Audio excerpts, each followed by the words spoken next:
the bottom three boxes really focused on the concept of overcrowding, which was a key element from the last recording.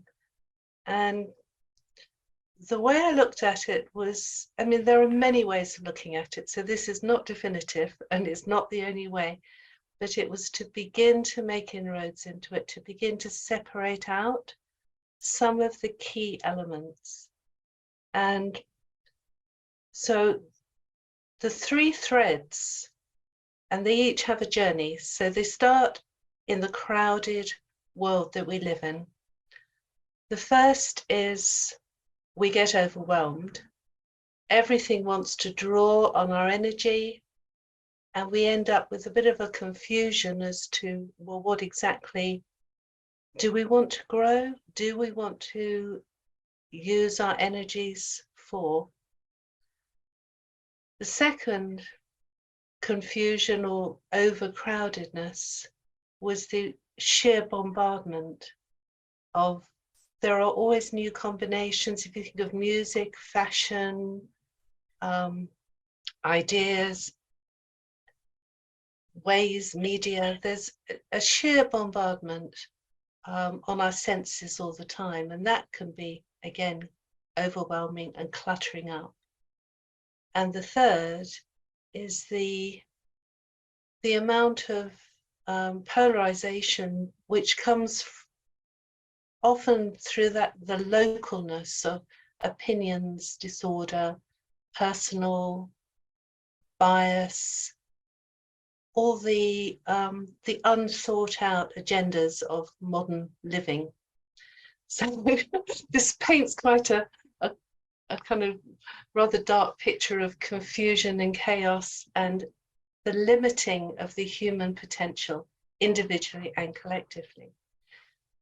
So each of these threads, I thought, well, let's look at them separately. So the first, in terms of energy, was looked at, well, we live in a world that is programmed, well, the world, the planet, the whole way that organic life exists is to do with growth and the cycles of growth that we experience all the time.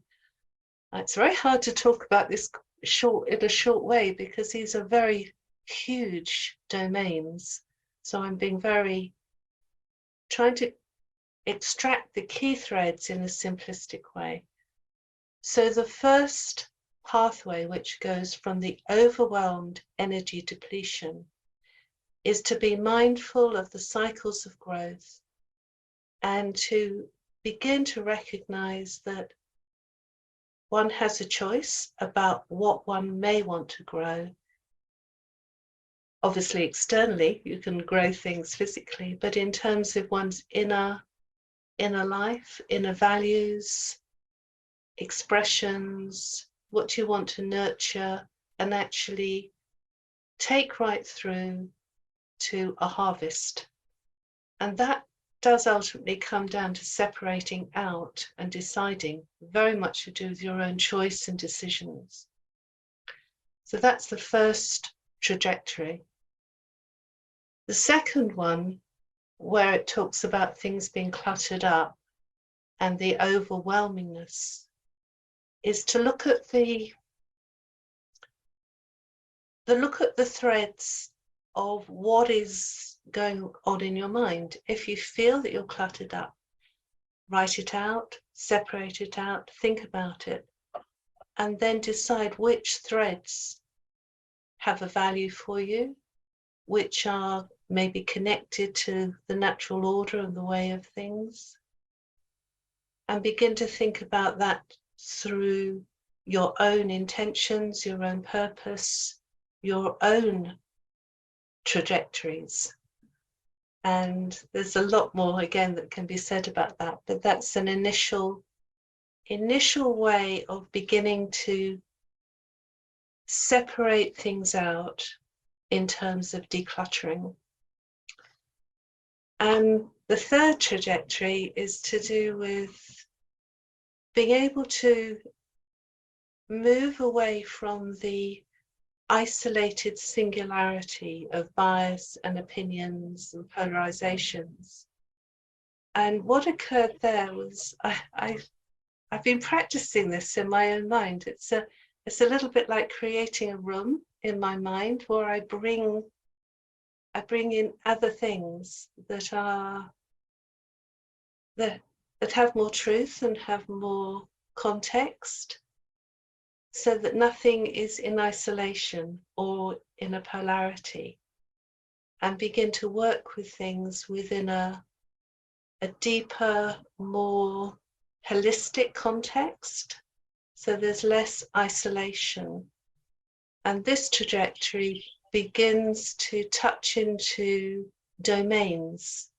So something that may be an isolated thought or instinct idea may connect to a huge domain that is, if the trajectory is taken to a much larger extent, has connections to other intelligences, maybe that assist with healing or education or all the big issues that the world needs. But as a starting place, I've begun to create a little room in my mind. And when things become polarized, I think, okay, what friends can I bring to join them, to soften it, to bring into a multiplicity, and bring it into a bigger context.